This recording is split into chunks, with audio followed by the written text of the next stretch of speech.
Hi, I'm Mercy Noah and welcome to Coach Me On. And today we are joined by Rosemary Sanchez Sosa, who is an expert trainer and people developer who has been working with major organizations in order to help them upskill and reskill their employees in order for them to deliver world-class performance and customer service. Rosie, welcome to Coach Me On. Thank you for joining us. Thank you so much, Mercy, and thank you for all of you for allowing me this opportunity to be here today. I'm very honored. Thank you. So today we're going to focus on critical soft skills that have surfaced now post the pandemic as a result of organizations stepping back and reassessing what do they need to do, how do they need to evolve in order for them to survive and to make it in this new workplace environment. And the reality is that the workplace has changed dramatically since the pandemic.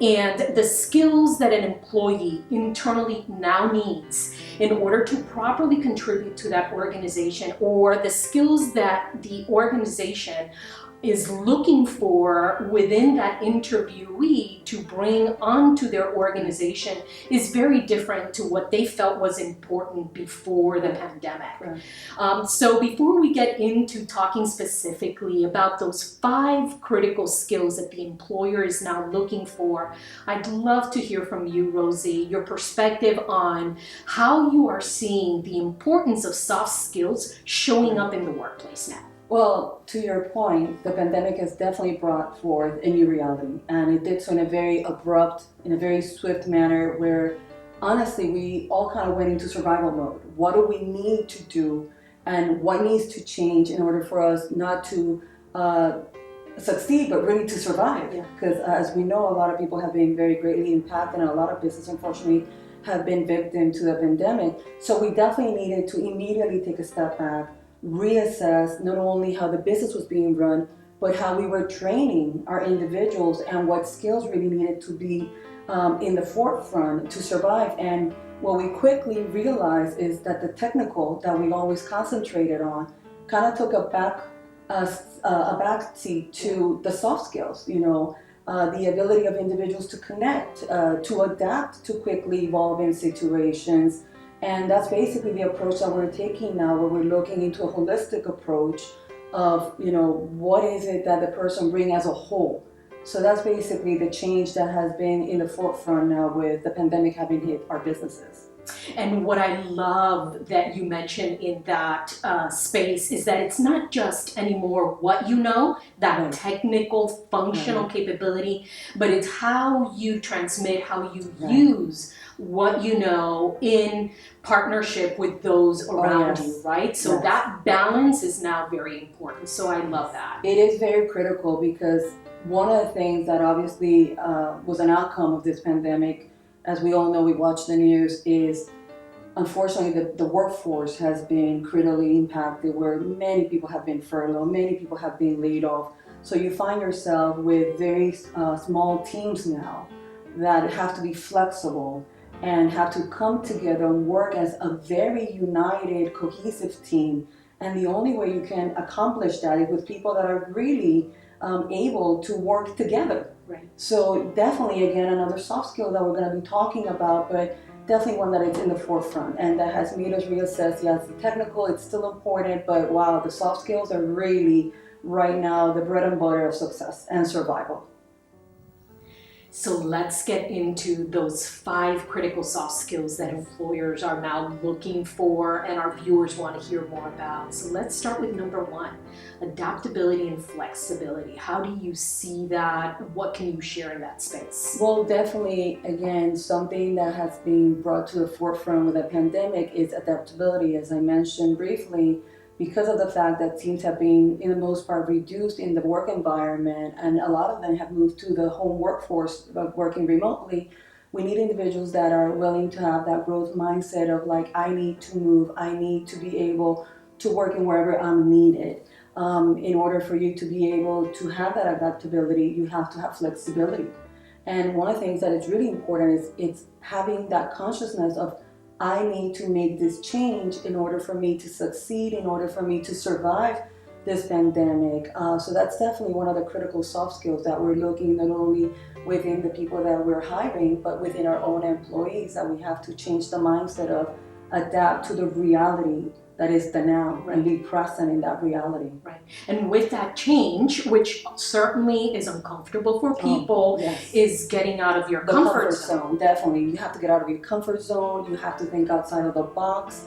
And that it's something that tends to be very challenging. And again, we go to the difference between the technical skill and the soft skill. Whereas in the technical skill, most of the people already have this one particular knowledge. Now we have these individuals that, either have a swim or sink situation in front of them, and in order for them to be able to change, they have to get out of that comfort zone, and they have to be able to swim, and they have to be able to adapt to succeed. Otherwise, it's really not going to work out for the individual. Right. Well, and if you have an organization that embraces the change and gets out of the comfort zone, that means that they're learning and they're growing, right? And they're contributing and adding to your organization. Right. And one of the beauties, and I do want to mention this, because out of all this darkness and tragedy, something positive has come out of it. It's the fact that we as leaders are also forced to change our mindset and to come out of our comfort zone and to work together in collaboration with our team members and the employees in how do we all together change the mindset, how do we all together get out of that comfort zone. So we do provide support to each other, and that is a beautiful, again, soft skill that has come out together for all of us. So yes. So let's look at number 2, self-direction.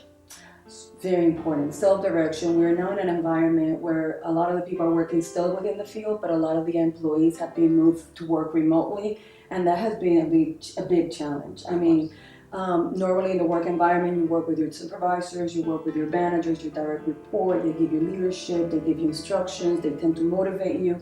Now, even in the workforce, we find ourselves once again, maybe we're short-staffed, and we rely on the individual to be able to do a self-assessment of what areas do I need to work on, then have that awareness of not only the areas that I need to work on, but the areas that I need to really focus and develop. What steps do I need to take to improve on those areas?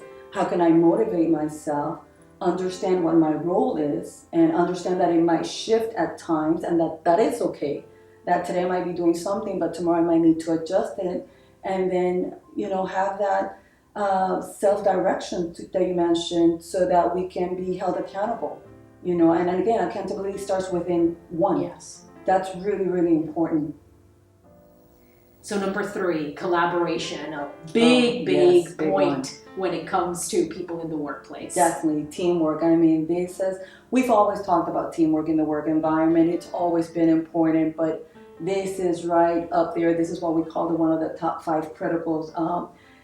It is so difficult. It is so challenging when you have people working remotely. Half of your team might not be anywhere near you. As a matter of fact, now we have people working in different states, different cities, and still we have to come together cohesively as a team. So definitely collaboration is a soft skill that it's critical in this moment of the pandemic. It's one that continues to be very challenging, but one that will definitely help the situation, and more importantly, will help the business survive. How do we create that teamwork when you have people working remotely? It's really dependent, one, on the individual.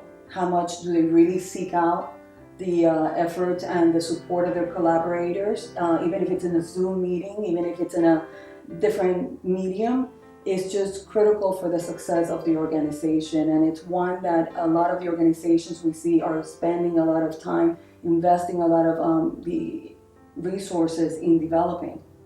And I think that there are new ways of how we can do that, that will facilitate that ability of not just collaborating with others, but frankly, I think that this goes so hand in hand with just building the relationship with those around you as well, right? Correct. So as you very well stated, if I'm on a Zoom call, maybe join a little bit earlier so you can start to connect with people, check in on people, talk about how their work is going, how their project is coming along, right? Just so that it continues not only to build the relationship, but show that I am interested in how we're working together. Right, and it's funny you mentioned that, because we've actually seen, I have many clients, and one of the things that we have noticed, and it kind of became a byproduct, if you will, of First of all, we have the technical side of it. A lot of us find ourselves like, oh my God, I've never dealt really well with computers and video cameras, and I need to learn this.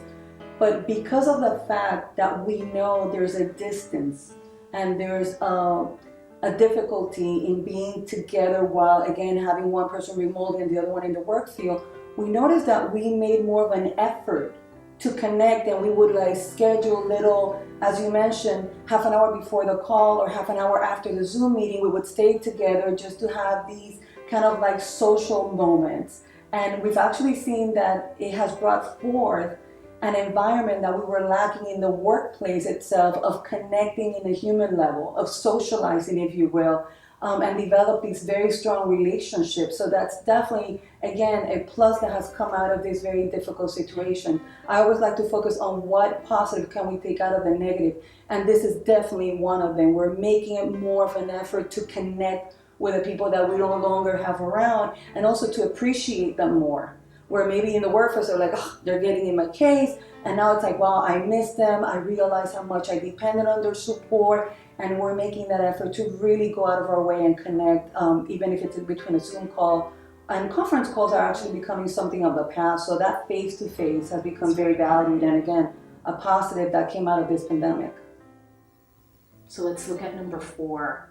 Empathy and kindness. I have to say that's my favorite. And if there's, again, one thing that has come out of all this negative that I am the most proud of, you would say, and happy about, is empathy and kindness. I think as a society in general, something that we were kind of like disconnected.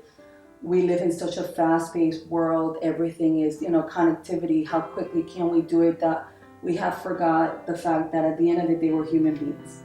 And that's something that the pandemic has brought forth, that we are one, and that we need to work together, and that we need to really look into what's going on in other people's life and have a clear understanding of how that might affect them. Because at the end of the day, as an organization, yes, I want my team members to perform, but what goes on in their personal life and in their social lives will definitely have a direct impact on that level of performance. So again, I mentioned the importance of having a holistic approach to not only recruiting, but to when we're dealing with our team members, and then reassessing the skills that they need to develop. And we as leaders need to also look into ourselves.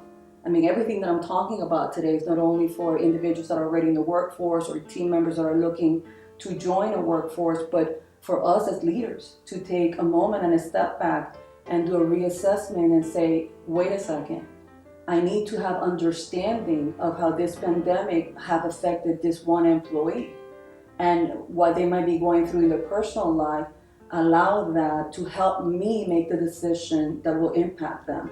And if I may use a perfect example, I've seen in my clients, general managers, VPs, directors, that have had this complete shift in how they deal with their team members, where they really sit down, take the moment to listen, which is a very important key to the success of developing that empathy, and having this complete shift again on how they handle situations, which has now created much stronger relationship with their team members, and has been an educational, if you will, situation for both the employee and the manager, where one is learning how to listen and the other one feels more open about sharing. And at the end result, you have a person who is happier that they can go to a manager who's willing to listen and help out, and then a manager who's being thought out as a true leader. And at the end of the day, it impacts the performance in a very positive manner. So that's definitely key. Empathy, kindness. We have all gone through the pandemic. It has affected each one of us one way or the other, more so in some cases, but definitely has brought forth the human, if you will, in the human resources aspect of our business. Now, I know I love that point, because the reality is that it's not about empathy and kindness being innate. This is something that Yes. over time we learn, we grow, we develop, we evolve. Right. But we cannot do that if we don't have that self-awareness, right? Correct. So it is about me as an individual and a leader as an individual taking a step back and thinking about where they are. Reassessing, right? with this empathy and this kindness in them, right? And self-assessing themselves to make sure that they are bringing that in a way that people feel comfortable going to you, and that you feel comfortable going to someone else because they exhibit those soft skills. Correct, and that has actually brought forth again the very old philosophy of open door, if you will, where we have managers becoming much more accessible. And I just don't want to say managers, leaders in general, regardless of their role or position, they're becoming much more accessible to show their empathy for what the team members are going through and themselves as individuals too. So definitely something that is to a certain extent innate, but something that with time we can definitely help people develop and evolve in. So number 5, communication. What do you think about this one? Communication, again, always in the top 5, isn't it? No matter what, communication is key. It goes down to emotional intelligence, how one is able to share their feelings, share their thoughts, and the most critical part of that emotional intelligence, the willingness and the ability to be a really good listener. We tend to think that we're great at communicators, especially leaders, where we are always providing information, feedback, instruction, but again, we need to take a step back and say, am I listening? Am I listening to my team members? Am I listening to the reality that has been brought forth by the pandemic? Am I listening to even something as simple as body language? We have a lot of our employees, again, a lot of our workforce is now working remotely, doing Zoom calls, meetings, everything virtually, where the body language is really in the forefront. And it's really more important at times than what is being said, because I can be saying something to my camera, but then my body language is saying the complete opposite, and that's basically what's being picked up. As a matter of fact, 7% of communication comes from language itself. Everything else relies on body language. So that tells you the impact that body language has, especially in today's situation where we have so many people working remotely. Definitely something that we are concentrating on as we develop our team members, as we again take a look at what needs to be shifted to the forefront and needs to be refreshed, if you will, during our training sessions with team members. How well are we communicating, expressing our goals, what we want to achieve, how we're going to do it together as a team, and then take all that information in and share it again with the people that are surrounding us. So definitely communication will continue to always be in the top 5. Completely agree, and I think it's being very deliberate about how clear you are, how concise you are, because I think when we were in a live environment of an office, you might have taken a lot of things for granted in passing on how I was communicating or telling things to people, but now that I'm not right in front of you, am I really taking the time to make sure you understood me, that my message was properly, exactly understood and interpreted, and that I'm not leaving things up in the air, because that's when employees get very frustrated, and get very disengaged when I don't feel that I understand what we're doing or why we're doing something or where we're going, or frankly, if I'm not communicating, period. Because the reality is we know of employees or leaders that just have no communication, They did not want to share anything with individuals. They were very reserved, and the impact that that has on a team or an organization. So I think being deliberate about how clear and how concise I am, whether it's on the phone or via a virtual meeting, is going to be instrumental. Definitely, and something that you touched on that I think it's really important, because again, we have moved into a lot of this virtual workforce. We noticed at the beginning, when you have especially a group of people virtually interacting, who spoke first? And there was a lot of confusion as to what was being said, who was talking, and we had to learn to take those moments of pausing to really pay attention and to really listen to the person that was, whose turn it was, to really make sure that we were really properly communicating. So again, something negative that forced a positive, because it forced us wait, I need to stop. I need to allow this other person the forum to, express their point of view and their opinion, really listen. And then what I love is the reconfirming of that message that was relayed. Let me make sure that I received it, because of the technical difficulties that sometimes come about with virtual platforms, where you might have someone that froze, And it forced people to, again, reassess how well am I communicating, not only virtually, but when I'm actually in person with the other individual, with really understanding each other.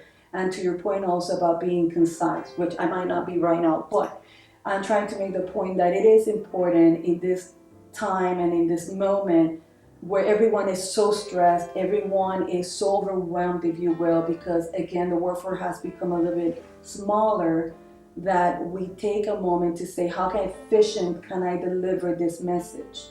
To your point of when we had live meetings, we tend to take it for granted. We had all this time in the world. Now we don't. We need to get to the point in a quick manner, but again, in a clear manner. So definitely something that has been brought forth by the pandemic, which is a positive. So thank you so much for going into those 5 critical soft skills that are so important now. So now we've identified them. So how are employers going to evaluate them, not only for their internal employees, but also for candidates that they're interviewing? Maybe let's start with the candidates during that interview process. How am I evaluating for those soft skills to make sure if I'm hiring you, you're bringing that to my organization? Well, first and foremost, as interviewers and recruiters, again, we've had to shift and we've had to change the way that we were doing interviews. Before, we would do the traditional interview, go over the resumes, and again, kind of concentrated on the technical aspect of what the role required. Whereas now we're really looking into that whole individual, the holistic approach that I had mentioned before. So we've had to shift.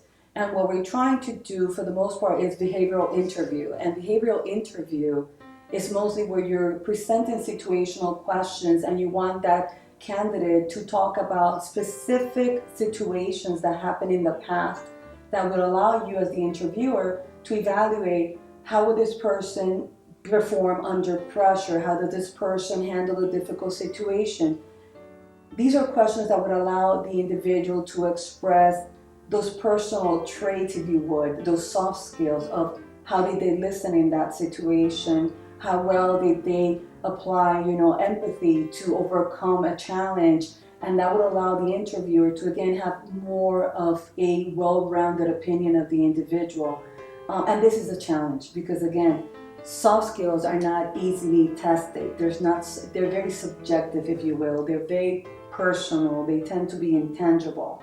And this is why we really need to spend a quality time allowing the new hire or the candidate to really express themselves.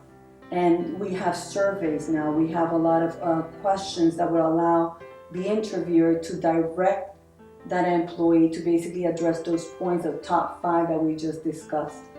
Yeah, and I think those behavioral questions, tackling, if we go specifically to the 5 skills that we just talked about, you're going to be able to get, I think, a very good sense of whether or not that employee can adapt, can flex, can be empathetic, can be kind. I mean, we can go down the line of the 5 areas that we just talked about to have them share specific examples of how they behaved and what they did in those scenarios to hopefully get us closer. We're not going to bat 100 every time, we won't. But to get us closer to hopefully selecting the right person that brings that. Because as you very well stated, I can teach anyone how to smile. And how to not smile. That's the thing I can't teach people. I cannot teach people how to smile. I can teach anyone how to use a cash register, right?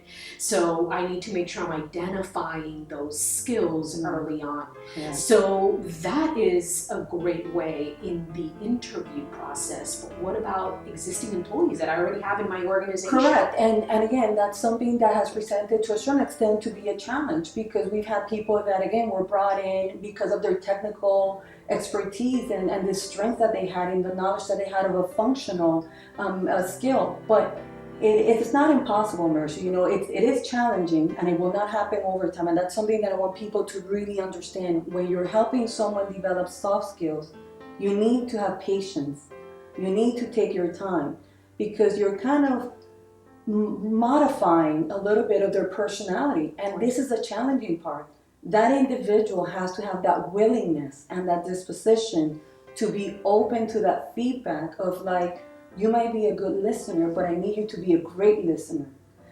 You might show kindness, but I really need you to be stronger at showing empathy, which is again, something that sounds very simple, but it's not. So what we do is we apply different techniques. For example, we talk about the 360-degree evaluation, which is something that allows both the team member and the direct report to share their feedback regarding those traits that we have already talked about. You know, how well are you at good listening? How well are you at adapting? We create a lot of surveys that are self-awareness kind of surveys where we present it to the team member so they can really have an internal look, if you will, a self-assessment of what areas I'm very strong in, but what areas I really need to work on. Well, we also do a lot of evaluation using rubric systems where we basically put 3 different levels. Is someone really good? Are they excelling? Or is an area that they need to develop? And again, they're very specific. We just don't say be a better listener. We provide a lot of details like you need to be a better listener, but how do we measure that? And we'll provide them specifics and details in how that is to be accomplished. And a lot of that depends also on the feedback of their colleagues. It's not just the management or leadership with a team member. When it comes to soft skills, it goes back to collaboration. It's how well are you working with your team members, and in order for me to evaluate properly how well this individual has developed that skill, I need to gather the feedback from the people that they work with, and vice versa, because it will happen with everyone. We've also shifted the way we train. We used to do a lot of lecturing, a lot about technical, and now we find ourselves doing much more specific soft skills training that are very engaging, where we do a lot of role play, where we allow them to again have the specific situation and allow them to play it out, to then sit down and first provide them with the opportunity to, you tell me how you think you did in these 5 areas. And again, we're measuring those 5 specific soft skills that we already talked about: collaboration, self-direction, empathy, active listening. Whatever those skills are, we provide them first that moment of tell me what you think you did really well, because that creates, again, awareness, and it allows them to take ownership and even hold self-accountability. And what I love that you mentioned, Rosie, is the point that it takes time, because you are shifting and adjusting how I normally behave, right? And this has been established over many years as we grow and as part of who we are and our personality. So when we are going to go after a change in ourselves, we first need to recognize what is it that I'm going to go after, and what do I need to go after. The what, I've got to be, to your point, very clear and specific on what I'm going to go after, so that I can have success against it. Otherwise, it's never going to happen, because I don't know what I'm going after or what I need to do or what I need to improve on. Correct. This is where performance action plans come in, and they're very handful, because you're providing like a roadmap. You're allowing that team member that you're working with in developing those professional soft skills to have a roadmap of what needs to be done. It provides specific strategies, and more importantly, it allows them to provide their input and how they will work on that with themselves, basically. Because they own it then. Correct. They own it. And again, you have to set realistic timelines. If you think someone's going to change or modify a behavior, like to your point, that has been, I'm 50. I behaved a certain way for 50 years. If you expect me to change the way I was listening or showing my kindness and empathy within 2 weeks, you're setting me up for failure. And the last thing we want to do is set up our team members for failure. We want to show them we're here for you. We know it's a hard moment, not only in your professional life, but in your personal life. And we will be there alongside with your support, but you need to show as well a commitment. And that's where soft skill success really comes into play. Are you both parties committed and engaged to doing what it needs to happen in order to achieve the development of these new skills? So we've talked about evaluating against these soft skills. How are organizations now evolving their training against these soft skills for their employees? Yes, well, training has definitely taken, again, a shift. It's another area that has to be reassessed. Again, we used to rely a lot on the training for the function. It was very technical. It was very driven by the role the individual was going to play in the organization, and now we've had to completely reevaluate it. And one of the things that we've noticed that has been very successful in developing these soft skills with the individuals is bringing them into play in the development of that training. And it definitely has taken a much more individual approach to it, because this is the thing with soft skills, Mercy. Your soft skill, let's say in communication, is completely different to mine. You know, you might have been more open to it, might have been more successful at it than me. So we've noticed that doing a general format is helpful, but it's not as successful as when we do it on an individual basis. So the training has taken a two-turn change, if you will. One, as I mentioned before, we have moved away from the lecture style of training where the person will come into a room, there'll be a group of people, we presented the information, they would take notes, maybe there was a little test or quiz to see how well they have retained that information at the end, maybe a little workshop activity. Whereas now, if we're doing a group training, we're really bringing the team members together to collaborate, that's part of the development as well, into real life situations where we can really evaluate those specific soft skills.